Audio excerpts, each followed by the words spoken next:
It on my Christmas list. So yeah, hey, I'm gonna get it for you. I'm making good money on Bitcoin, so I'll take care of it. I've got it on my list. We're officially live because we had to go live before the 10-minute overlap on Facebook Live, or else they'd be punish us forever. So here we are. We don't want to be punished forever.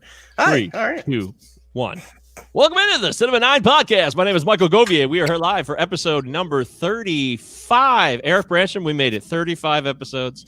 I'm thrilled to announce that Eric Bransham is here, and Travis Roy is also here. And yes, prior to going on the air, we were having a discussion about our audio issues. You know, what do you guys think? Do you guys have any positive or constructive feedback on our audio? Let us know. cinema9pod@protonmail.com, or follow us on any of the social media platforms and share your wisdom with us. We're here to learn and get better. We do not fear positive, constructive criticism. Travis Roy, when was the last time you got some quality, constructive criticism in your own life?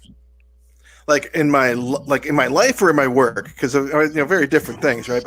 But in my life, I live with my father, and I gotta say, living with your father is a good way to get a healthy daily dose of advice. Sometimes asked for, sometimes not, but always helpful when you get down to it. Wow, that is a different aspect of your living situation I had not considered. See? That's why we ask the tough questions here on the 7-9 Pod. Eric Bransham, you're in Griffith, Indiana, and the winter is upon us nearly. How you guys holding up down there? We're doing good, but personally, I can't handle criticism of any kind. In fact, if I can sense someone about to deliver it, my body will go into self-protect mode, and I won't even hear it. So I guess that's a pretty good defense mechanism. That is intense, man. Yeah. So at least you're protecting yourself, but will you improve in the long run? That's, I try to listen to other people's feedback. The older I get, the more I'm down with the criticism. Hook me up. Tell me what's going on. Give me your bottom lines. I'm getting too old for this shit, Riggs. So I agreed, understand. Man. Agreed. Like I used to have a really hard time taking criticism of any kind. And then when I went to grad school and it's like I used to never want to show anyone anything I wrote, like when I thought it was like polished and finished, and then now I'm showing them shit when it's like a half-baked idea in the back of my head and getting hardcore input, and it's actually super helpful. That's what I'm talking about, man. For you, yeah. But not everybody is as open to criticism as others. And Eric, we respect you. And that's why on the Cinema 9 Pod, we bring 3 different unique voices to the table. I have my ways, Travis has his ways, and Eric has his own. And that's what brings Does It Hold Up to such a fascinating boil every week. Will it hold up? Whose opinion counts? Well, they're all equal. That's the good news. But sometimes you never know what someone's going to say about a movie. And today's movie is going to be something that will probably bring a lot of controversy, I believe, but I don't know that for sure. It's Your Friends and Neighbors, 1998 film. It's basically a play, really. It's 6 people. Feel good comedy.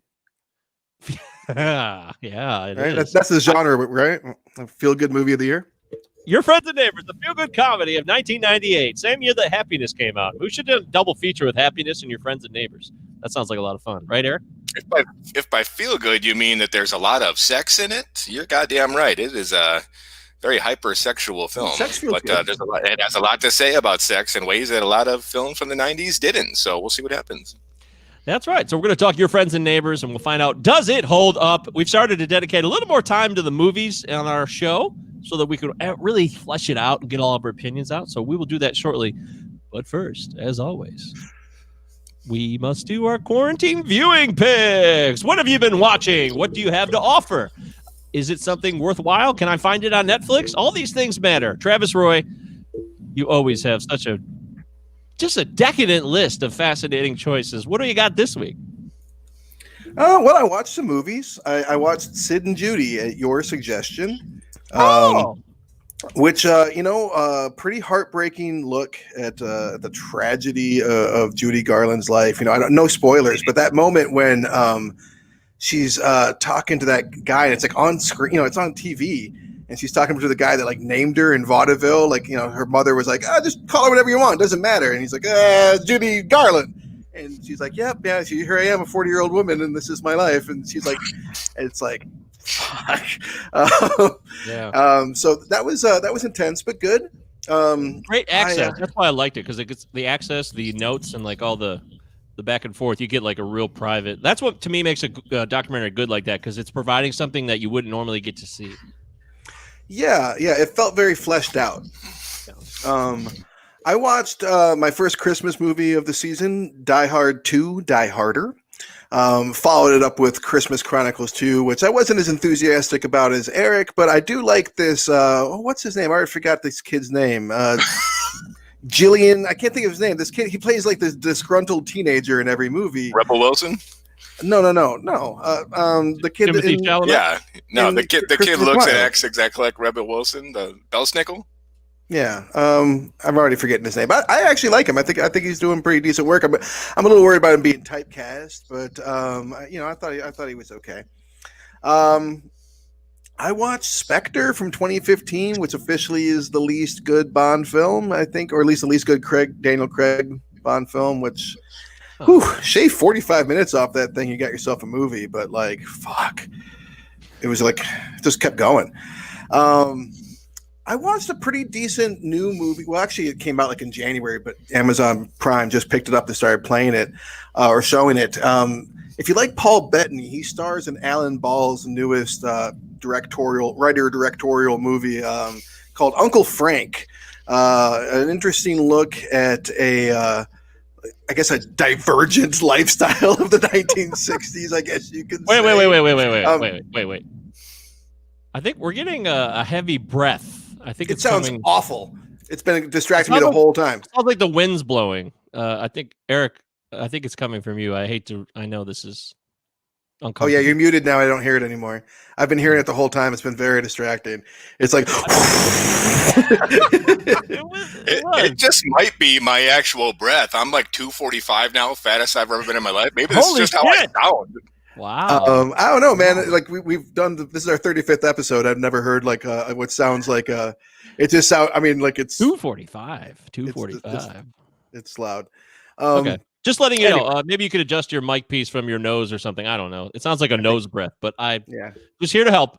Just here to help you. Anyway, sorry, Travis. Picking on Eric today. Sorry, buddy. We don't mean to pick on you. We just want to be the best. Eric wants to get the best audio he can too. You just fixed it. Perfectionist. Oh wait, no, you're muted. All right, so Uncle Frank, pretty decent film. If he plays a gay man, and Paul Bettany plays a gay man in like early 1970s, late 60s. Kind of a family drama.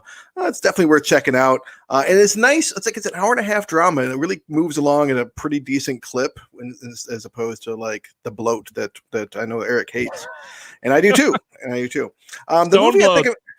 Yeah, I watched Monsters University for the first time since theaters to check and make sure that I felt like about it, and I still feel pretty about it. No, that's just a shame. I love Pixar movies, but that one just doesn't really do it for me. But I would say that the movie I would recommend the most for this week is I watched John Boyega's big breakthrough film Attack the Block from 2011. What a fun, weird, wacky movie that says some social things and also is just mostly fun. So that's on Showtime right now, and it's a great alien invasion movie. It's got its own real twist on things. I think it's definitely worth checking out. Wow, I didn't even heard of it. Never heard of it. Next.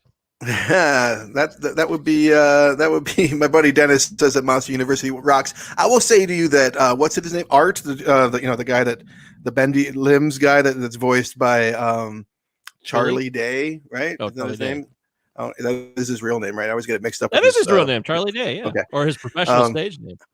Right. He's great. He's great. The movie does have its moments. Don't get me wrong. By the way, last week, remember we talked about the New Vacation? Charlie Day, great short little stint in that movie. A great scene with Charlie Day on the River Rapids. Fucking hilarious. So, okay. Thank you, Travis. That sounds like some wonderful viewing material, folks. Travis Roy always brings his A game, never fails. One thing Travis knows, it's film. If Travis died tomorrow, I would tell people, you know what? That guy knows film. I would say that. You'd say I knew film. I'd be dead in this scenario. That guy knew film, yes. Okay, Eric Brandstrom, I don't want you to die. I want you to live. But if this is your final show, let's hear it. your finest quarantine viewing picks for the week of December something. It's the first week of December. That's all I know. Not gonna work here anymore anyway. I watched Home Alone 1 and 2 back to back the other day. It's been a little while. And I never really realized it until this past viewing. Home Alone 2 is really weird because, like, he goes to New York and he acts like he's completely, like, blown away. And yet Kevin McAllister lives just outside of Chicago. So, like, would he, like, really care that much about this big city? And he goes to stay at the Plaza Hotel on his father's credit card. But, like, his house is better than the Plaza Hotel. So I was a little confused about that, but I had some fun with it anyway. I took a look at... Don't forget Trump. We're not going to talk about Trump? Come on. You got to talk about President Trump, our president, Donald J. Trump, that appears in the film. He directs his own request. To the front desk. Indeed, very much so. At his own request, let me be in your movie and you can shoot in my plaza. And I fucking tried to get away from fun, so. Tim Curry's a lot of fun. But yeah, I literally... I was watching the news, all about the, Trump this, Trump that. I fucking turn on Home Alone 2, and there is the son of a bitch. But I took a look at Ghosts of the Abyss. This is like Jim Cameron's documentary about going back to Titanic and like checking out the remains at the bottom of the sea. Pretty soft documentary for Jim Cameron. I figured it would be very like a lot better than I thought it was. Standard National Geographic special. He's got like Bill Paxton in there, like heading up like the mission, like he knows what the fuck he's talking about. He's like, go 3 cubic feet right, like just because like he's friends with Jim Cameron and was in the movie. He's like heading up this insane deep sea mission. They're 3 miles down. They could die in a split second from all the pressure, and you got like Bill Paxton like telling you what to do. What the fuck? But I love the great Bill Paxton. Rest in peace. Oh man, I can't believe he's dead. It's truly unbelievable. I also watched an god-awful documentary called Demon House. It's by this like dipshit from like Ghost Adventures. It's abominable, but it turns out like this haunted house that they are documenting is like 5 minutes away from my house. So I'm thinking about going over there to check it out to see if I can't get any evidence of my own. But this is a terrible documentary that I don't recommend anyone watch. And that's that. He completely exploits this like poor family that lived there and were traumatized by these supposed events. But other than that, it's been a slow week. Couple episodes of Ghost Hunters and Buffy the Vampire Slayer. That's about it. I did watch In the Company of Men to prepare for this episode. Ooh. Because the only other Neil LaBute film I've ever seen is his remake of The Wicker Man. And that's all I really knew about the guy. I heard the controversy. So I took a look at In the Company of Men. I hated it. I passionately despised it. So I'm interested to talk about Your Friends and Neighbors. Did I think the same thing? Did I think otherwise? Did he grow as a director that next year? Did he, devolve? We'll see. Interesting, yeah. The Wicker Man, though, I think a lot of people responded favorably to the remake, right? Huge Nick Cage fan that I am. I meant just to like Steve watch this week. You guys love Nick Cage. I do. I love Nick Cage. I did you see the recent photo of him that's going viral? Him just walking down the street with his son because he looks like he's got like a cane and like purple glasses on. He's a fucking character. Anyways, I still haven't seen The Wicker Man. I love the original so much. I really have stayed away from it. It's just been like one of those ones I just didn't really think should have been remade. And like as much as I love Nick Cage, I just haven't pulled the trigger on it yet. But I will. I just was hesitant. But real quick, while I have the floor, I have a meaning to say something the last couple episodes. When our friend Chad was on, he recommended a movie, Korean movie called Mother, which I then watched and recommended also as being a great whodunit. And I want to let people know that Netflix has a Korean movie called Mother, but it's not the same one, because I already have talked to at least one friend that watched that movie and was like asking me questions about it. I'm like, I don't know what the fuck you're talking about. That one's from 2020. Huh. The Mother that me and Chad are talking about is from like 2009. So be aware that there's multiple Korean mothers out there. I mean, obviously there is, but I mean in the movie sense also. Why? Isn't there a Albert Brooks, Debbie Reynolds film of the same name? Yeah, Mother. Yeah. I believe there is a Darren Aronofsky film with the similar title. Have we ever discussed that on this podcast before? No. We wouldn't do that. I would never do something like that. That sounds awful. But It is. I still have to check out that recommendation because Chad's recommendations are really just so stellar. They always are. And I owe myself an entire day to watch all 3 of his recommendations from when he was on the show. I got to do that. And I'm going to do that at some point if I can just find some time. However, as soon as I reveal this list of movies I just watched, you'll probably be like, hey, Mike, you had plenty of time, it appears. So you're full of shit. But okay, I admit that. That's fine. So let's get to it. I watched Glass for the first time. Travis wanted me to save any thoughts on it for this show. We didn't even talk about it in our text thread. Here we go. Glass. Finally saw it. And it wasn't. I saw the ratings of it on IMDb. It was lower. I thought that this would be like a huge fan favorite. I thought it'd be like in the upper 7s. People be like, finally, we got all 3 of these guys. Shyamalan is pulling this ultimate little own version of his MCU on people. And it's like too much time with Sarah Paulson. Too much time with the doctor. She does good. She does a great job. Her acting is outstanding. But then like this is spoiler fest too. So if you've never seen Glass, you might want to ignore this. The fact that it's revealed to be how it's revealed and like the way it goes down in the final showdown in the parking lot. I love it so much. And I love this showdown so much. And I walked out of that movie theater going like, I'm going to be the only person I know who fucking loved that showdown. Really? That's pretty prescient on your part. Because I really think it's cool that like it's a ballsy move all around, and I can understand why people would just be like, "This is ridiculous. I hate this." But I mean, remember, like, like his weaknesses. Well, I mean, again, I don't want to do spoilers, but I mean, his weakness is water, and to have. It just completely overturns everything that you think it's going to happen. And the whole movie sets up like, hey, there's going to be a big, and you're ready for it. There's going to be a big climax at the giant building that they've been talking about the whole time. There's going to be a big light show where it shoots into the sky like every other goddamn superhero movie, but it doesn't do that. It completely subverts your expectations and takes out a very important character in the most unexpected way. And I just think that's just like, yeah, he's just like, I'm still going to do whatever the hell I want. You can make fun of The Happening all you want in every other movie I make, but I'm gonna give you a twist, and he did. Who would make fun of The Happening? I've never heard of such crazy talk. Come on, man. Mike, are you terrified of mud puddles now after seeing the inciting finale? Oh my God, I'm so scared. I will say though, I was like riveted. I was like stuck to the screen for the whole film, so it certainly drew my attention. I didn't even realize how much I'd been waiting to see this film till I finally engaged with it. I was like, God, why did I wait so long? I really wanted to see this, which is weird that I didn't know that at the time. It's funny when you get into a film and you get emotions all of a sudden. I know you saw it right away, Travis. I remember that. I thought, opening day, and I was like in the town where they shot Unbreakable. That's where I watched it. As you should. That's the way it should have been. And I think I liked it. I don't hate it at all. I just, I don't know. I thought maybe I get a little more. It was very suspenseful, very intense. I will say that. But hey, we're not doing this movie for does it hold up? Maybe in a couple of years we will. So, okay. So I watched Hacksaw Ridge with Mel Gibson directing and our friend. Well, he's not our friend, Andrew Garfield. Is anyone friends with Andrew Garfield? He doesn't return my calls. Okay. Well, maybe we're on the outs with Andrew Garfield, but Andrew Garfield with I think an Oscar-worthy performance. Really quite well done. It's Oscar bait too in the way it is, but the true story is like fucking insane. In fact, I think the true story just trumps the movie in a sense. And I told you guys this in the text thread. Nobody does war like Mel Gibson does, like violence and war, like he does in Apocalypto.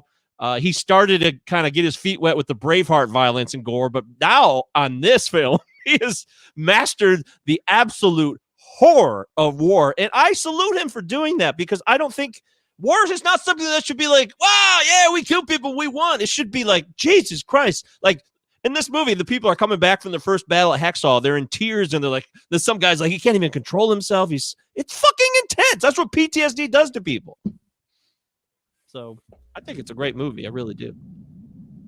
But I missed it for some fucked up reason, and Mel Gibson is a masterclass director. Fucking loved Apocalypto. Did you see this picture, Travis? It did come out the time where I still was a little upset at Mel Gibson, too upset to go back and look at any efforts of his. I'm willing to go back now because that's just how fucking time works, and I can forget even horrible things that the fucking guy says, thanks to this. Well, he or was an that. alcoholic and he was sick too. I will say that. It doesn't excuse his actions, but as someone in recovery myself, we do things we regret. Yeah, I mean, alcoholism doesn't make you racist, but I regardless of that, I just haven't checked in on that one. I don't know. It just I'll see it someday. Someday. Okay. Hacksaw Ridge. By the way, the guy's real name is Desmond Dawes. If you want to Google Desmond Dawes, a real human being who should be commended. It's a beautiful story. Now, did I read the tagline right? Like he went to war, like refused to like fire a weapon. Was he a medic or was he a soldier? He refused to even carry a gun, not just fire a weapon. He didn't do it. Right? He's a Mennonite. He's a chaplain. He's a medic. He's a medic. So he's out there fixing people with no gun. Yeah, that's a real story. So that part is totally true. And by the way, Vince Vaughn is in this as a drill sergeant, which is fucking weird too. Vince Vaughn as a drill sergeant is really hard to take seriously, but he does a good job. I'll give him credit. So, anywho, he is. I watched Inside Llewyn Davis, Coen Brothers film. Anybody ever catch this one with the Mr. Oscar Isaac himself? Fucking love it so much. I was gonna say, hey Eric, have you seen this? I know you. You love it. So much. Top 10 of the 2010s list. Really? Are you fucking serious? No, I love it. I like it. I never understood the acclaim. I mean, as far as Coen Brothers movies, it's in the bottom half for me. Yeah. It's good. I like Oscar Isaac a ton, but like it's just I don't know, it just didn't sink his teeth into me. But obviously, there's something there because many people felt like Eric. It checks all the boxes in terms of professionalism, well directed, well acted, well written, everything. But the whole thing with the cat running around, I don't fucking care about this guy chasing the cat around. I will say this though, it does show you like the loser end, like the people who didn't make it, and I do commend the film for that. So I don't know, it kind of grew on me as the week went on. I don't know, interesting film. I'd recommend it. 2013. I've been watching Reagan's documentary on Showtime, and it's been fucking driving me nuts. It's been making me so angry. And why do I watch something that makes me so angry? Good question. I don't know why I do this to myself. Why? I don't know. I mean, these people are awful. Or this is not a political show, but it's about Nancy and Ronald Reagan, and they're just terrible people in every sense. Oh God. So who heads up this? Is it coming from a certain narrative skewed point of view? I mean, or is it just like, hey, here's what happened, have at it? It's interesting because they kind of try and. So Ronnie Reagan Jr. is in this, and he's interviewed a lot, and he's not like his father. Like respect his father, like yeah, no. He talks about the fact that he talks about a lot of things and arguments he has with his father as they became president, and his racism, which there's actual audio videotapes of Ronald Reagan's racism, thanks to Mr. Richard Milhouse Nixon recording everything. So we have that as an actual fact. This guy was just. I know the Reagan sucked, but it just reminds you of where we are now. In our entire lifetime, all three of us, our entire existence has been ruined by the rise of his presidency and the things that happened before that. Economically impacted negatively. I'm gonna argue strongly against ruin because I like my life, but I strongly negatively impacted economically and in other ways culturally too. Yes. Especially people of color and the homosexual community. Yes, I can't even flesh myself. I can't even get my argument focused because I can't believe how much it bothered me. So I'm not here to rant politically, but boy, I think it's a great documentary because it had such a strong impact on me, and that's my opinion. But why don't you find out for yourself? Hey, art is politics, right? That's right. There's definitely some truth to that. It wasn't his recommendation, but I watched the Belushi doc on because Eric kind of ripped it, and I actually thought it was better than Eric thought it was. I thought it was more. You didn't think it was like one of those like 24 hours. Belushi. That's I thought there was a lot of insight, a lot of access to things. Again, like the Sid and Judy doc notes that they wrote to each other. He wrote to his wife. Inside access on tapes of things that had never been revealed before. It was different. It wasn't. They didn't really focus on the death. They focused on everything, but they kind of left the death as like, okay, that happened, which I thought was different than Wired, as you were talking about last week, right? Which was like, yeah, Wired sounds more like it was more the last 24 hours. I mean, literally was the last 24 hours. Yeah, right. So I don't know, Belushi, check it out. I thought it was going to suck, but I enjoyed it a lot more. I watched the Richard Pryor documentary because Eric recommended that. It's outstanding. Omit the logic. It's fantastic. I watched Looper for the first time ever. Okay. What did you think? I fucking loved it. I love It's so Looper. good. It's so fucking I love it good. so much. One of the only movies I wish that there was like a sequel to, or like, it's so good. No, but go ahead, take the floor. Sorry. No, you're right. This gets to my point that I was going to save for the pod.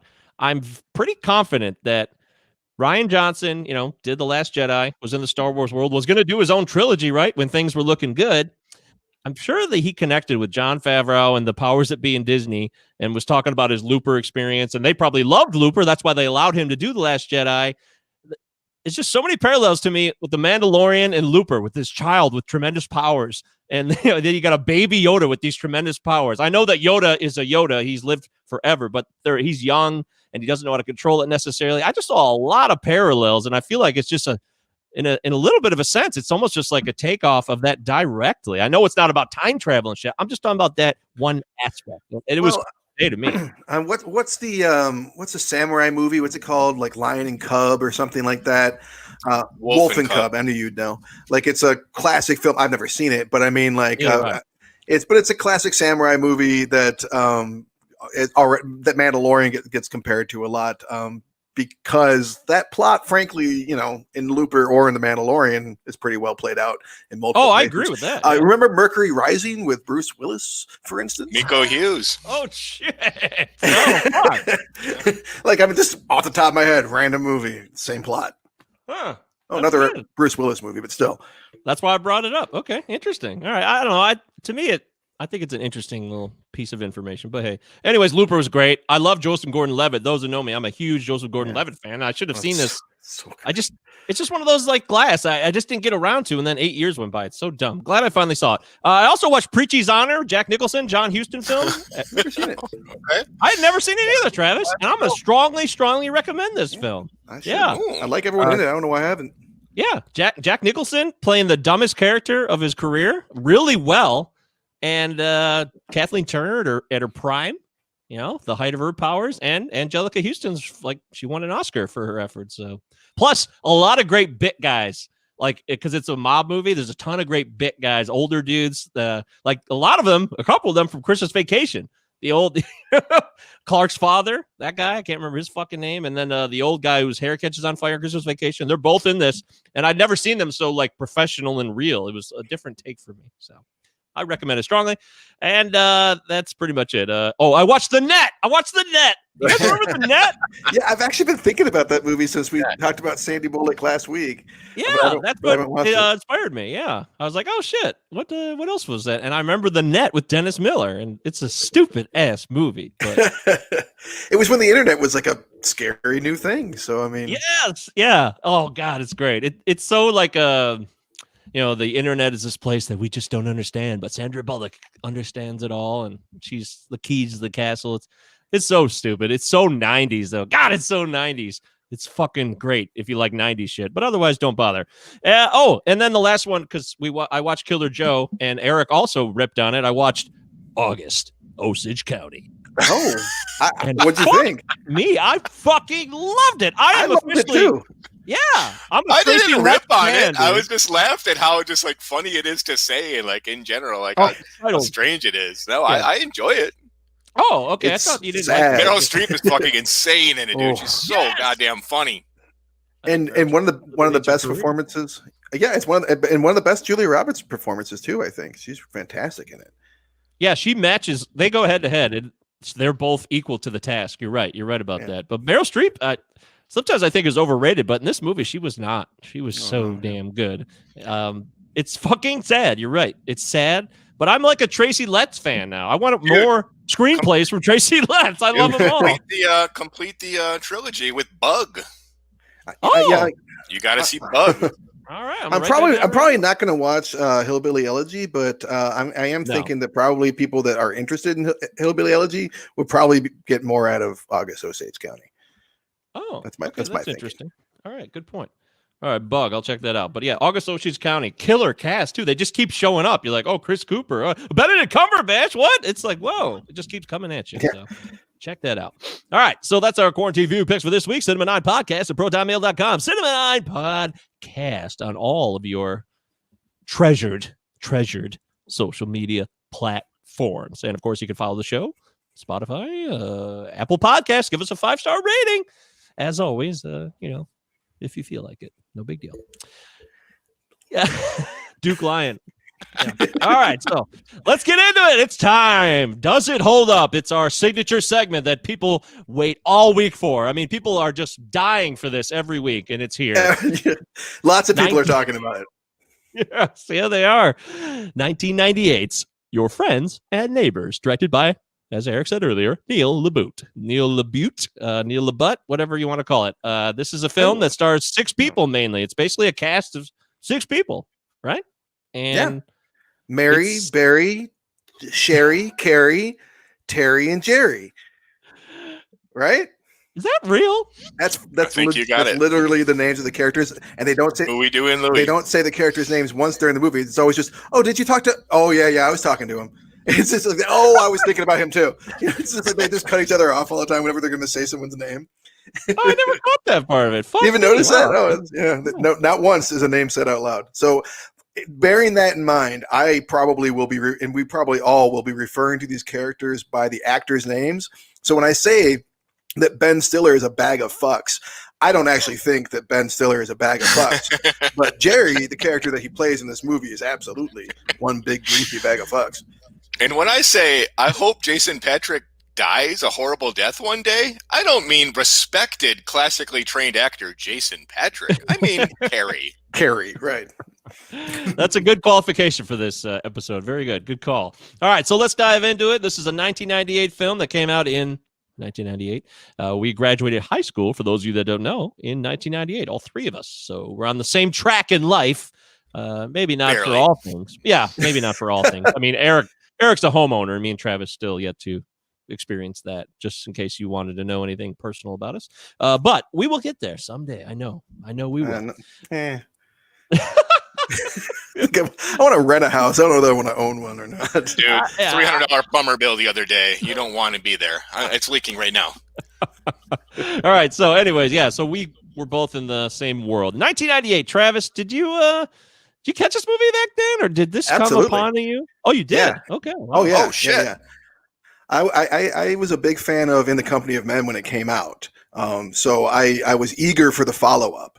And it's the next year after. I mean, In the Company of Men was 97. Then, he turned right around, and Aaron Eckhart gained a bunch of weight and grew a mustache and made himself look about 5-6 years older than he really is. He's 30 years old, the youngest cast member of the movie in this, but he looks squishy and old. Mind blowing. Yeah, it's a hell of a performance, and I was really thrown by that at the time. I was disappointed because he plays such obviously if he was to be typecast, he would have played Jason Patric's character if it was more of a continuation of the same kind of guy that he played in the Company of Men. But instead, he plays the polar opposite, or just about, and shows his acting chops, which now I have a lot more appreciation for. At the time when he hadn't done nearly as much work, I was like, I want to see the guy do the thing that I like. But other than that, I liked it, and I watched it once or twice, and I found it memorable. But I hadn't seen it since the 90s. Okay. Eric Branstrom, I just don't feel like you caught this movie back in 98 or even a year or two. Was this your first viewing ever? I'm in the First Timers Club for the first time on the podcast, I believe. This is the first time I've watched a film for it's Wait, Home for the inauguration, Holidays? I believe. Yeah. Oh, you did? No, you're right. Yeah. 25 years, I and never he suggested it. Remember that part? Okay. It's coming back to you now. It is. It definitely is. So no. This was a new one for me. So, if I saw it in 98, would I think differently? Maybe not. I compare it a bit to something like Hurly Burly. It kind of reminds me of quite a bit. David Rube film. That I was so on back then. So that's another one that I'd be interested to see again. But yeah, I don't know. This was a strange watch for me. So I'm going to let you guys take the floor for a while, and then I'll jump in because I'm all over the place on this one, man. I got a lot to say, but I don't know where to jump in. I'm telling you, just being honest. Hey, Mike, did we ever watch Hurly Burly back in the day? Did we have strong feelings about that movie? Hey. It was just like over and over and over and over. Yes. In fact, that's clearly on my list too. Yeah, I definitely want to dive in on that one. Although Kevin Spacey's in it, so whatever. He's in a bunch of movies. What are you gonna do? People, he is. Fuck. All right. So yes, 1998. I saw this film basically within a year of when it came out, and I loved it. It was like just so right up my alley. I remember loving it a lot and like watching it repeatedly and being a big fan of it, but I had never seen In the Company of Men, so I had missed that one. I just seen this one. Maybe it caught my eye because though not all of the people at the time were stars that are in this movie, there's certain enough of them. Ben Stiller is very well known at this point, and that was right about when he was really starting to pop, and that was like one of the first dramatic turns that he did. So really, maybe even the first dramatic turn that he did. Yeah. It was early. Yeah. Permanent Midnight. I think that same year. Yeah. It was around. So it was. So that is, it's kind of a. Yeah, but it wasn't like, and that wasn't his movie in the same way that Permanent Midnight this is an ensemble, but still, it's just no, I would agree. And Jason Patrick would have been known, and Amy Brenneman a little bit, but Catherine Keener was pretty not known. Aaron Eckhart had really only done the one movie that he was, known for, and Natasha Kinski, of course, had popped up here and there for years. She certainly had. It's a fine actress. So, did we say Jason Patrick? Because he was pretty well known too. I don't remember if I said that or not. Speed 2. Who could forget? On a boat. Yeah. What a nightmare. Okay, so the IMDb score on this one. I'm going to. This is tough. Anybody abstaining? Does anyone know? I'm gonna guess it's like 6.0. Eric Brancher? 6.5. 6.5, 6.0. Those both sound pretty good. I think it's in the sixes. Yeah. All right, great. Yeah, I'll go with one of the. I'll go with 6.2. Okay, and 6.3. 6.3, right in the middle of it. Okay, great. So yes, it's not rated by many people. 7,000 ratings on IMDb is pretty low compared to every other movie we've had in the 6 digits. So just for a frame of reference. Well, this might be one of the more. It may be the most obscure movie that we've done on the podcast. Has to be. Huh. Okay. Yeah. I mean, it was such a big favorite of mine when I was younger. I did think about it when I picked it. But you're right. Yeah, it is. It's the most obscure. I was wondering if people were going to have a hard time finding it too. So I didn't know if it's on the Peacock channel. Hey! All right, great, good. On the Rotten Tomatoes, 77% from critics, a rock-solid critic score. Not in the Hall of Fame, but a rock-solid critic score. Audience, though, 64%. A little more befuddled by this film, maybe. Maybe they don't... The word misanthropic is thrown around a lot about this movie and about Neil LaBute generally. Not a big selling point, I think, for anybody or anything. But I love a good misanthrope. It's an American standard, isn't it? No? Oh, yeah, I was just kidding. Okay, so let's talk critical reviews of this film back in the day. When it came out, people said things. They said words. They said, Roger Ebert said, when this movie came out, LaBute's, Your Friends and Neighbors is to In the Company of Men as Quentin Tarantino's Pulp Fiction was to Reservoir Dogs. 4 out of 4 stars. Wow, he really liked it. Then. He doesn't give us any reasoning in his brief description there, but he clearly, he loves it. To me, that suggests like a talented filmmaker with a limited budget was able to take a bigger budget and a bigger cast and spin that into gold. Good call. Yeah, you're right. That makes total sense. I hadn't thought about it. Because in the Company of Men was done for $20,000 on his own time, while he was at work. It's like the most independent movie you can imagine.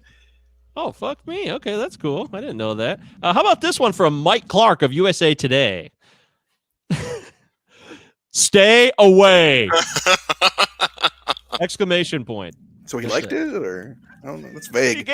He says "stay away" with the exclamation point, but he gave it 2 out of 4 stars. What the hell is that?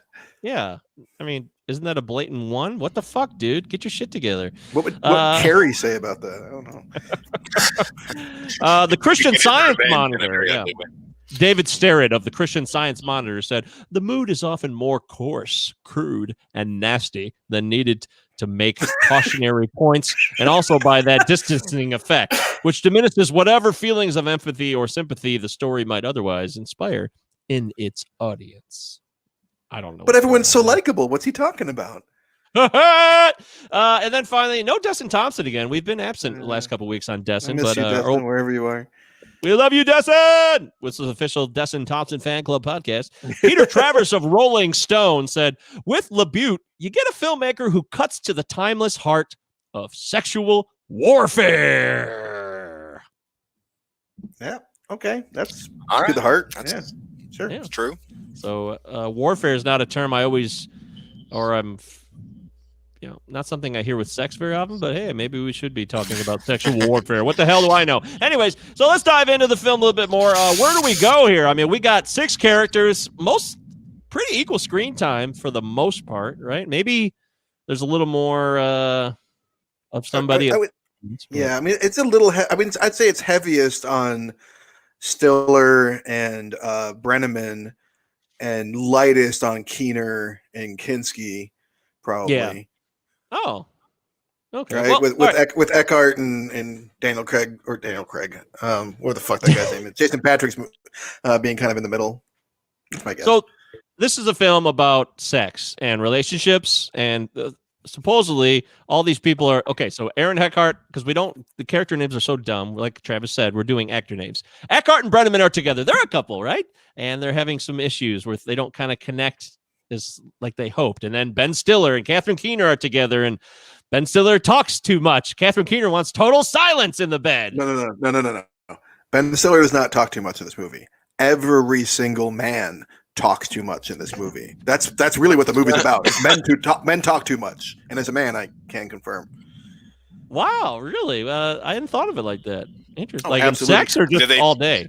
Throughout the whole movie, and half the time when a woman's talking, like she's saying, like, please stop talking to the man, and the other half the time, like when I honestly feel that Amy Brenneman does the strongest work by a country mile in this movie. I think she does really, really good work, but mostly because she's just reacting to most things. She's just like she's being talked to, and you can just like see her like excitement about something, and her face crumples, and then you can see her like kind of contemplate something, then like kind of deal with some guilt, and then move on past it while she's hiding it. There's all kinds of like reactive stuff going on that's really good, but like men are doing most of the talking, and not to their own benefit.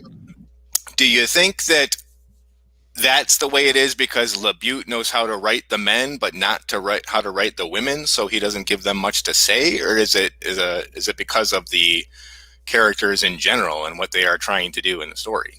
No, I think that's part of what he's trying to say is that men talk themselves to death. They talk situations to death. They overanalyze things to death. And it's not like men are alone in this necessarily. Like part of the problem, like with Catherine Keener in particular, she wants silence, right? And then she finally gets with Natasha Kinski, and she learns, she needs sexual validation and like emotional intimacy also. How annoying.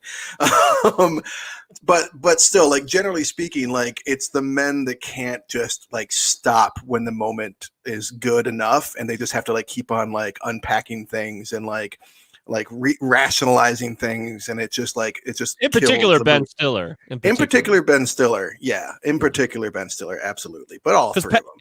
Well, yeah, but Patrick's like, he kind of goes on a bit. Like when you don't know who's in the bathroom, and that later scene in the movie, he keeps talking and coming back to her, and he just keeps going and going and going. You're right. He can't just let it go because and when he fucked up his sheets, he's screaming and going apeshit about the fact that 10-foot high bed.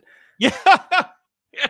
This guy is a class A doctor. He's your classic medical prick, like an elitist, arrogant asshole to the max. But he says these things sometimes that are so matter-of-factly true about humanity. It's weird. It's a weird character.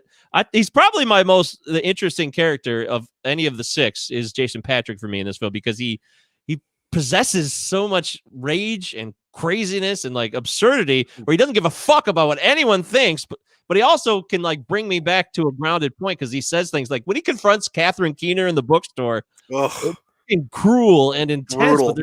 but there is some truth to what's going on there. I'm not taking sides. I'm just like, wow, well, that's interesting. What truth that one of this guy's best friends barely knows his wife, will blatantly hit on her in front of, like ask her out, and then call her the C word for, I don't know.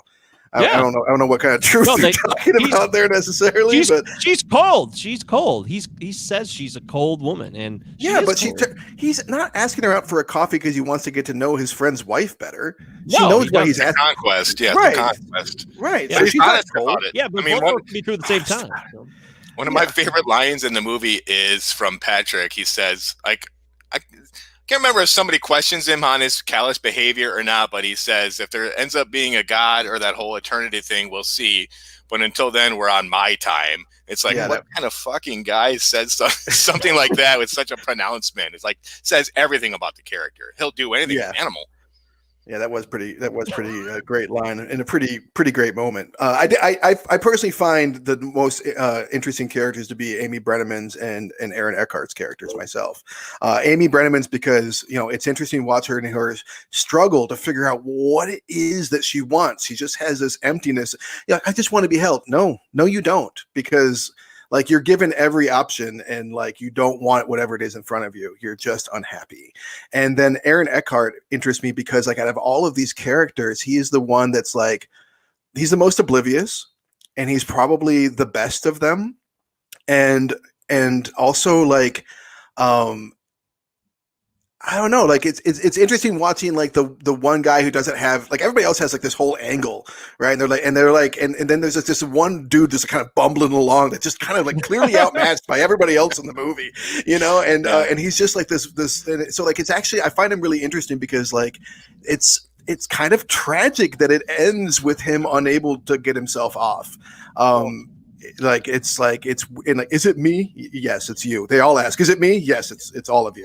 But it's like I find his character arc like kind of tragic. He's like the only one that makes himself emotionally available for other people. But the filmmaker makes him the putz, the overweight salmon shirt wearing loser who can't comb his hair or get it up, which is why I felt particularly bad for the fucking guy. He gets it up. He loves beating off to himself. So yeah, maybe he's not that great. He just loves himself the most, and he's like, you know what? I love myself. That's good enough for me. But through the whole thing, like he's like, I've read the books that you wanted me to read, and like he's trying over and over again, even though he's actually like kind of okay without sex in a way because he's happy with himself. But like he's still trying because like he knows it's important, and he's trying. He's like genuinely trying. Who else in the movie is trying with their partner? Literally no one. Yeah, Brenneman's kind of annoying. That's why she does such a great job in this. She's just exhausting watching her go through all these people and can't. You're right. Everything you said was completely accurate, but it is exhausting at certain points. And the fact that she ends up with Jason Patrick at the very end, he's like, I want a kid. I'm gonna grab that ass. And start fucking. And like now, this is what she's left with. Due to her terrible indecision, she is now left with the worst of all of them. And it's amazing to me because so much is made. This is I never got this in the previous viewings that I had until this one, but so much is made of how much she hates the word fuck. Right? She hates it over and over again. She hates this word, right? And then the movie starts with like this whole. Like Jason Patrick, like learning this speech on like how to convince a woman during sex that he is emotional and passionate about their lovemaking, and it ends with like, "You are a really special fuck," and we don't get that moment in the movie between him and Amy Brenneman, but we know that it's coming. One, and we know, and at the end he says like, "But we're gonna fuck later, right?" And like instead of her being like, "I don't like that word," she's like, "Yeah, we're gonna fuck." She's just. Given up. Who knows where she goes from there? And maybe she marries him, and it's just an awful existence for her. I mean, it'll be terrible. Whatever happens with her will probably be terrible, and nothing will ever fit. I think that much is clear about her character. But the Ben Stiller character, this guy who's this Shakespearean actor, this high class, highfalutin douchebag who works at this university, he teaches, and he's hitting on every one of his students, and probably fucked a bunch of them, which is alluded to. That ass smack right at the beginning, I'm just like, Jesus, man. Doe skin jacket, motherfucker. Yep. With those glasses. He's a Yeah, piece of- looks he's remarkably annoying. similar to Neil LaBute if you've seen pictures of the man. He doesn't get it either. Yeah, He that's doesn't true. get it. Ben Stiller is when he's with Amy Brenneman and things don't start to work out, he just doesn't get it.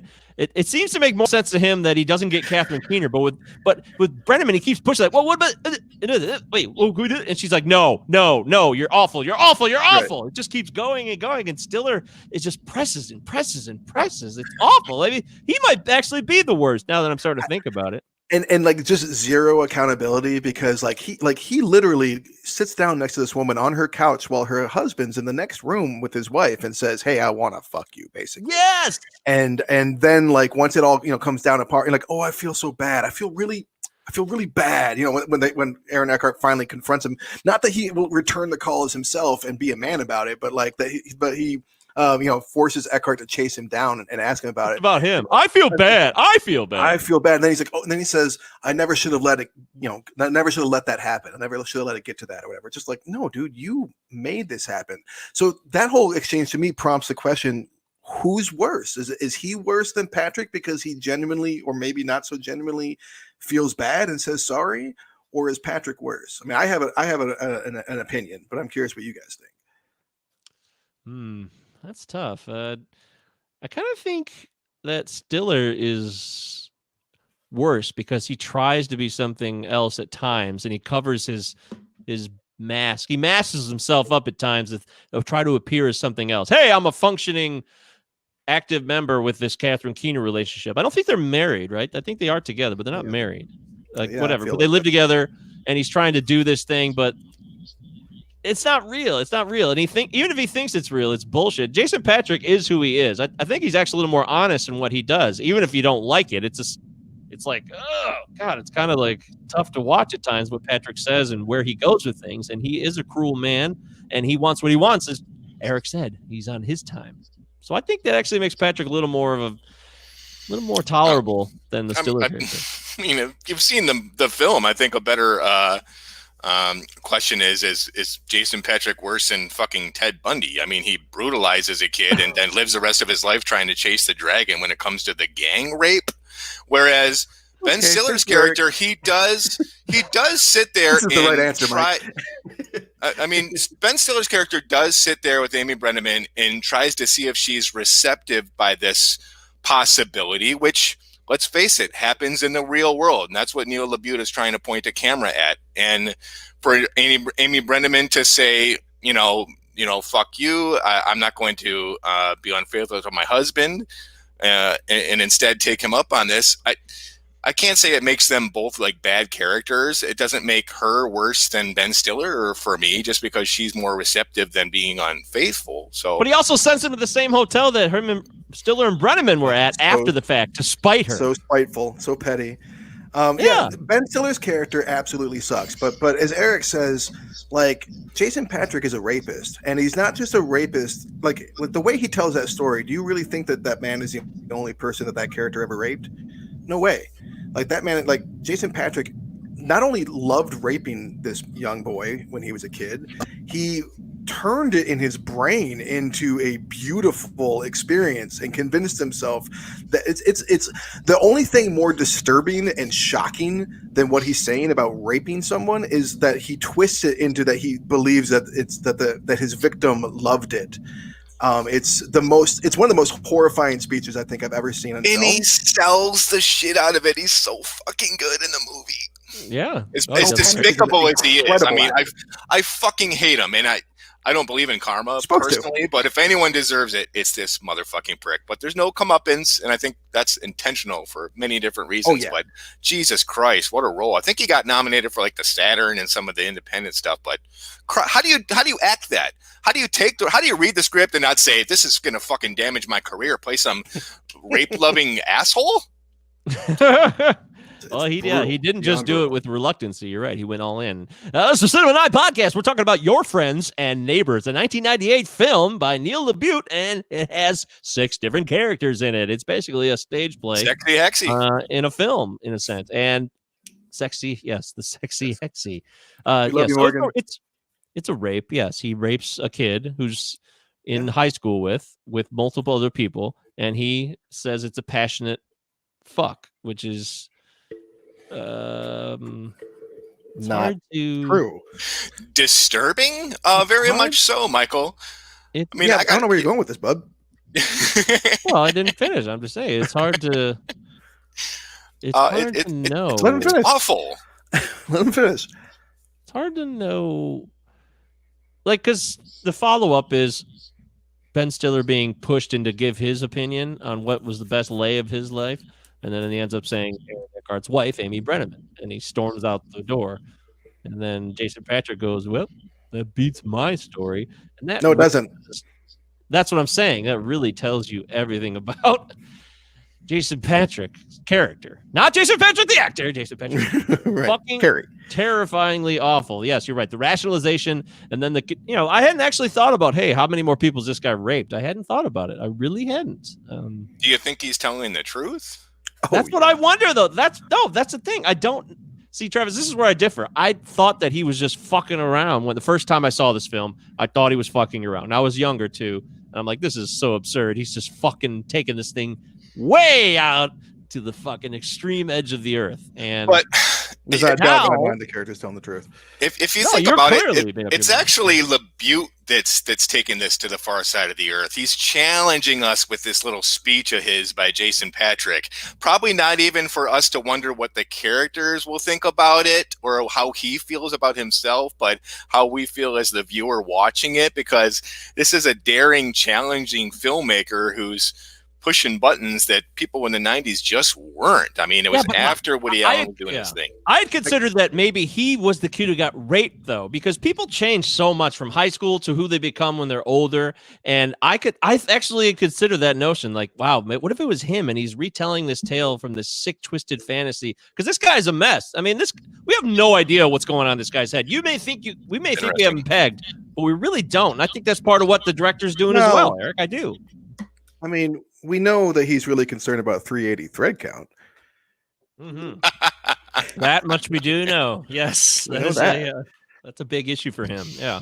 I gotta say, Oh, go ahead, Eric. Go ahead. you first. I'm going on a bit of a tangent, a humorous one, but a tangent nonetheless. I was just gonna say that, as far as like what maybe was he telling the truth, was he maybe not? Like that seems like kind of a cop out to try and cope with what's happening to me. Like there's no reason not to take the character at face value in there. He even goes like Eckhart says to him, like, you're joking. He even goes out of his way to be like, no, like deadpan, like I'm very fucking serious right now. So to me, it's like, yeah, that's pretty cut and dry.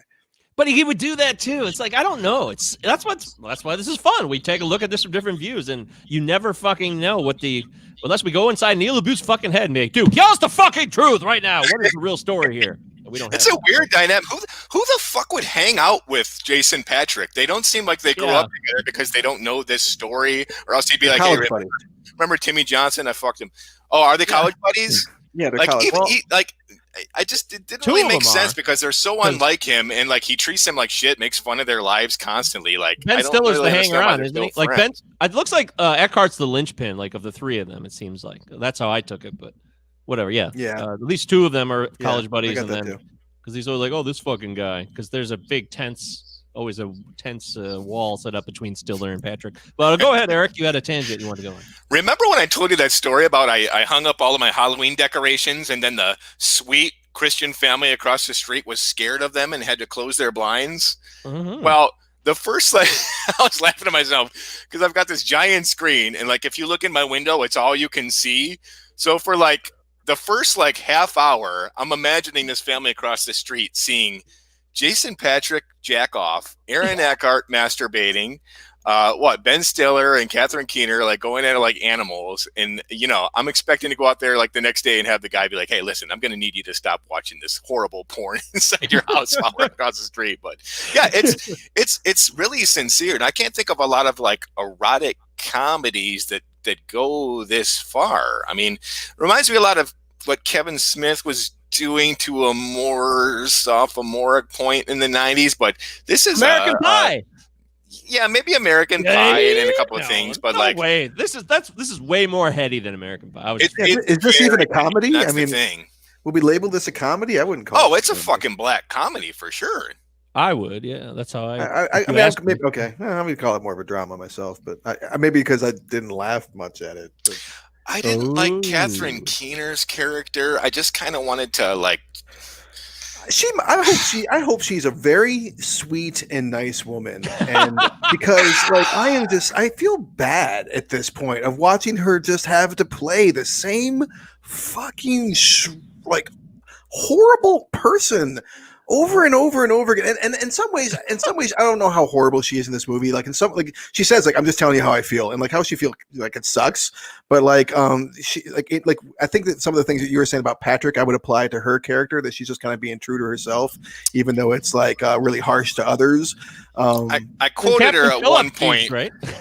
She says at one point with that goddamn smirk on her face that relationships and caring are a sickness, and yeah, love is a disease. That says a lot about somebody. There you go. Yeah. Love is a disease. Yeah, I wrote that one down too, and went, yeah. That's pretty cynical. But what's with this painting scene? So this has to like unite everyone, so everybody can share. Is its purpose to like kind of balance out the movie and be like, hey, here's the same setting, same painting. Same it's symbolism. It's actually really good symbolism, because from my perspective, the painting you see during those bourgeois Enter Sandman credits is that painting, and it literally is them that they're looking at during the movie. I never even thought of that. They're looking at a painting of themselves and not realizing that it's them interacting in an abstract way, and yet they cannot see their own like interconnectivity because they have no concept of other people. They're so fucking selfish, and they have to literally ask, oh, is this part of a collection? Meaning, are we a collective group of people that are supposed to somehow like be interpersonal in these relationships? They don't fucking know. They don't care. That's great, wow. Eric. Yeah, very, very. I think you're dead on. I've always wondered what the painting was, but you're right. I think he shows us right in the beginning of the movie. That's brilliant. That's great. Yeah. How close does Natasha Kinski have to stand to these people? Is that just like part of her job? Definitely pre-COVID. Make sure you stand on their forehead when you ask them if it's their first time here.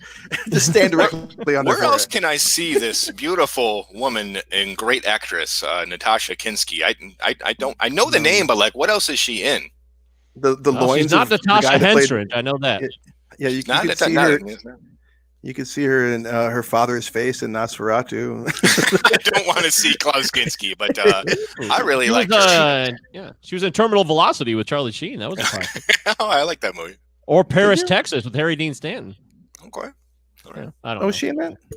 Yeah, but she was a child. That was 1984, yeah, right? I was gonna say say pretty young. So yeah. Anyways, I just thought that scene. I was trying to make the connection of what is this scene? What's he trying to do here beyond symbolism or anything? But I thought he was trying to put everybody on even ground to kind of expose who they were. And because you have the same woman and the same supposed art. But now that you gave this great possibility that they're looking at themselves, that makes a ton of sense. And it really kind of makes it a lot more simple for me to understand. Yeah, it makes, I think that there's because what I noticed about it all, and that your observation makes me see, is that I think that it makes like the fact that Eckhart and Stiller are the only ones who notice that the painting is askew. They're like it's off. Like it's there's something crooked about this, and no one else notices. And they're the ones who I mean, like Catherine Keener and Amy Brenneman's lives get overturned too, but they're a little bit more active in it. Even though Catherine Keener gets cheated on, like she clearly wants out of the relationship and is looking for a different love elsewhere. I feel like more so it's Stiller and Eckhart, especially Eckhart, whose life gets upended. Yeah.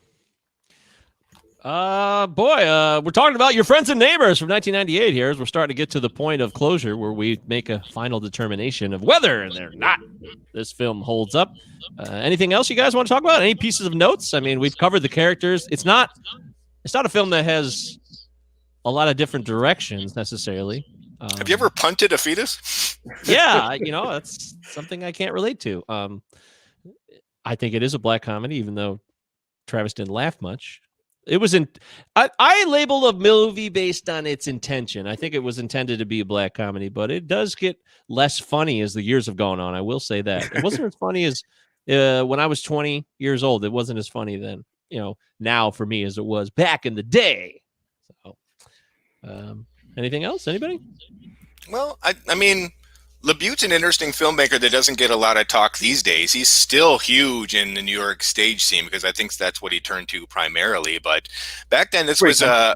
this was a really interesting dude. Well, he's a former Indiana school teacher, and as a current Indiana school teacher, I tip my hat off to him because he came out of that as a really fucking talented dude who deserves the acclaim he got. Like Yeah. I said, I detested In the Company of Men, but I came to enjoy this one, and I really don't see the praise for that. That was just the most ugly, disgusting film in a bad way for me. Whereas this, I could step back and see it through a window at these characters and kind of just chuckle. But there was a huge difference in just those two films in 1 year. I also find it really interesting that LeBute and Eckhart met each other at Brigham Young University Yeah, back yeah. when they both used to be Mormon. Yep. Interesting. You Um, fucking kidding me? Yeah, it's pretty Good wild. Lord. Yeah, eventually they asked him, like, they disfellowshipped him, and he wasn't. LeBute wasn't Aw. welcome to make fun of Yikes. Mormons anymore. Yeah, But their athletes aren't allowed to have sex, so I don't think this movie would fly. yeah, I mean, I think I've said the stuff I need to say. He directs in a weird way. Did you notice that, like, he in almost all of the scenes he would blur the background, so even something that's right behind them you couldn't really see, and you're focusing more on the characters. It really gave you that kind of stage play feel, and I'd never really seen that done before. I thought that was kind of a cool touch. I mean, Yeah, I even think they were trying to make it just any like place, right? Or like, because it didn't say the city, right? It doesn't, but clearly it's New York, and New there York. is, like, if your job is like an art dealer, you're not in bumfuck Missouri. So. Well, But, they'll give it Chicago or something. I don't know. I also find it really fascinating that, like, he reuses all the same sets, all the locations. Like the grocery store gets used twice, the bookstore gets used twice, the museum that Stiller and Brenneman meet at gets used twice. Like everything, so it adds to that kind of stage play feel that everything's pretty localized in these only few locations. Huh. Interesting. Also says there's a lot of unbroken takes that they use. I think that's interesting. That's fun. Didn't even really notice that, but he's clearly an actor's director, right? Like, he's not trying to do a bunch of flashy stuff. His focus is on the story, on these human interactions, and so that's what the kind of guy he is. How we end up doing Wicker Man and shit like this is beyond me. But clearly he just wants some, the occasional paycheck and gets tossed a movie to direct or something. Is my assumption. Yeah, and there's no music in this film that I can think of. I mean, obviously you mentioned the Enter Sandman intro, but there's no. I love that, because you could take this. I'm sorry to cut you off, but, like, you could take this same screenplay and drown it with some bullshit score that tries to, like, persuade you one way or another or wink at you. There's none of that. He just lays it out there for you to make an opinion. I love that. I did not even notice. Yeah, you're totally right. But I just didn't even notice. That's funny. Wow, that's fucking weird. That's interesting. Yeah, so it's a different type of movie. It's an actor's director, like you said. So this is Your Friends and Neighbors. Let's come to a conclusion. Let's cut the shit. Eric Branstrom, why don't you lead it off? Well, writer-director Neil LaBute, he gives us a blatant, unapologetic glimpse at sexual sparring and sexual combat, like our friend Peter Travers said, of these squabbling 30-somethings, and he does it in a different way. He doesn't do it like Kevin Smith does it with all these kids complaining about sex and trying to talk adult and stuff. It's a very adult movie. It's abrasive. Or Woody Allen, even. Or even Woody Allen, who does this with softballs thrown our way. This is a daring director that's not interested in entertainment as escapism. He's forcing us to make a connection with this one way or another, and I respect the hell of it. Did I like sitting there watching it? No. There was a point I looked at the counter and it was 24 minutes in, and I thought to myself, Christ, like, I'm not enjoying myself, but I respect the hell out of what this guy's doing. So for me, it definitely holds up. So it was a good pick for me. Dripping with nihilism, like I said, and not exactly shock value type dialogue, but not untruthful either. He says, you point a camera at yourself, your friends, or your neighbors, and you're going to see strange shit that might even be unbelievable. But this happens. Well said, bud. Yeah, you're on a roll today, man. You're nailing the analysis. Yeah. What the? Let's go to you, Travis, this week, and I'll close it out. Well, like I said, I enjoyed this back in the day. Eric, I need you to mute yourself, buddy. I cannot sit here and listen to myself while I talk. Thank you. I enjoyed this back in the day, but I'm really glad that you chose this, because I don't know that I would have revisited it anytime soon. It's been on my radar for a while to rewatch In the Company of Men, but I honestly wouldn't even have necessarily thought of this. I've also been thinking, a fair warning, about for some time on my list has been The Shape of Things, is one of his follow-ups to this movie. So don't watch that anytime soon, because I probably will still choose that, which is an even more obscure movie than this one. So go figure. But it's got Paul Rudd in it, so go figure. But yeah, this is a very dark, sardonic look at the collapse, the dissipation of a small group of friends, the struggles of young adults, kind of like dealing with the middle of their lives for the first time, when their expectations are really getting like the wind knocked out of them, and they're for the first time probably fucking up their lives in a way that it really matters, instead of just fucking up a night. I agree. This movie holds up. I don't know that I'd strongly recommend it. You got to go watch this movie, because it is kind of a bit of a rough watch, especially you heard us talking about the rape stuff, so there's some major trigger warnings, I think. But this is it grapples with the issue of sexuality and sex itself, and how it can how it can how we can conquer our friends and neighbors with it, can you continue with Eric's thing, but how we can conquer ourselves in ways and destroy the fragile little ecosystems that we spend years constructing, and if we're really lucky, we could get forgiveness for that. I don't know that these people get that, but this movie holds up. Okay, wow, I wasn't expecting a 2 for 2, so it's not as funny as it used to be, and that's what disappoints me. I got so much. I remember uproariously laughing to this film. That no longer happened. So does that mean it doesn't hold up for me anymore? I don't know. I do know that the sexual dysfunction and the chaos of relationships, maybe this is a little too neat in terms of like almost everybody seems to be switching around. I mean, it can and does happen, Like but the Family Stone. What? The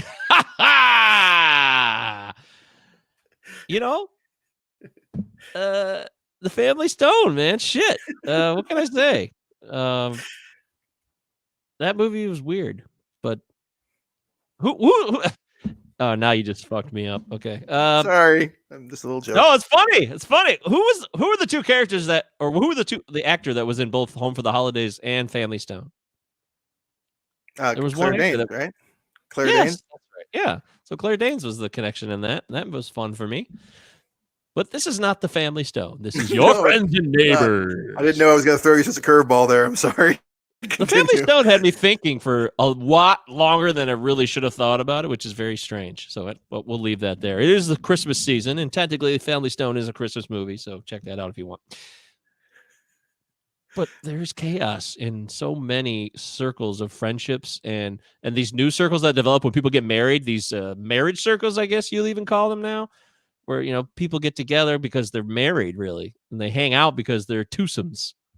Just like single people would hang out in a pack of singles. And this movie does a pretty good job of kind of expressing the weird shit at just under the surface, kind of like you guys were talking about. Weird stuff does happen when you start to get into different groups and you don't know these people, and you could be very surprised to discover some things that on the surface look like people who are religious or appropriate people, but they're doing fucking bizarro shit in their diaries and even acting it out in their bedroom. So yeah, I think this movie holds up. It might be a little dated because it does feel 90s to me more than Demolition Man did, oddly enough, Travis, which is interesting. But not to me, but I know. But to me, that's how I felt. So it holds up, but it's it's not holding up the way it used to, which to me is lessening. And I'd like to find out in another 10 years if I like this movie at all anymore. We'll see. We'll see. Well, I mean, one thing I didn't really get to say was the fact that, like, I said many times it's unique for a lot of these different reasons, but one of the big ones I kind of forgot to say is you have a lot of these relationship movies that are all about people that are trying to get together because they need things. But we forget a lot of the times that once we are together, we still need things, and those needs can surprise us and scare us and put us in weird places. And this movie in particular does a good job of throwing all that stuff on the table and dealing with it in an honest way. Yep. Yeah. Great point, Eric. Eric Branstrom with top-notch analysis today, and that is it. That's Your Friends and Neighbors. That is the episode number 35 of the Cinema 9 podcast, which you can find on all standard issue podcast platforms and social media factions. Check us out. Give us a 5-star rating on Apple Podcasts. We'd love that. It really would mean, it'd make the holidays. You don't have to buy us anything. Just give us a 5-star rating. Ho, ho, ho. Season's greetings. Next week is Listener's Choice. It's back. So get your picks in. We're going to do what we always do. We'll give you till Monday night, and then we'll go on live at 9 p.m. like we do. Yeah. Barring some type of scheduling. 9 p.m. on Instagram, right? Not Facebook. Are we going to continue with the Instagram? We seem to get We could more we interaction. could do whatever you want. So what do you prefer? You could do whatever you like. I think that We could jump on like this so all three of us can be there, and instead of doing that'd be cool too. Yeah, so that'd be cool. why don't we too. we could just do I'm that. down. That would be fun. Yeah. All right. So we'll do it here. Yeah, we'll do it Wherever live. you're You're watching this, it'll go to all of our feeds, YouTube, Facebook Live, not Instagram. Yeah, so it's not going to be on Instagram, though. We do respect Instagram. You can find a lot of great breakdowns of movies from our dear friends, Travis Roy and Eric Branstrom. They're bringing you top-notch reviews, and they're letting you know what movie came out on what day. I just saw someone did a Schindler's List post. That was cool. Thanks, That was guys. me. They're all me. Oh, they're all you. Yeah, you I've been can't do slipping. And Christ, Julianne Moore's 60 years old today. She still looks damn good. Well, she is old. Well, man. not that 60-year-old women can't look good, but in particular, she looks still very nice for 60 years old. That's fucking Happy hilarious. birthday. Listen to you. You're fucked, dude. You're I'm canceled. canceled. I'm canceled. I can't get out of this. Oh, kudos to Travis for doing those. Thank you, Travis, for your Instagram efforts. You're really putting in the time. You're putting in the hours, man. It's going to pay off. All right, that's it. Cinema 9 podcast. We're done. Thanks for listening. Next week will be Listener's Choice, and we'll find out what that is when it comes about. And then we'll go back to a rotation of the three of us, and we will have a guest on January 7th. We can preview that now. Brian Madison, respected film critic, film analyst in his own right, will be on the show after New Year's on January 7th. So that's it. I'm Michael Govier. We are done. Adios. Shakespeare is a gift.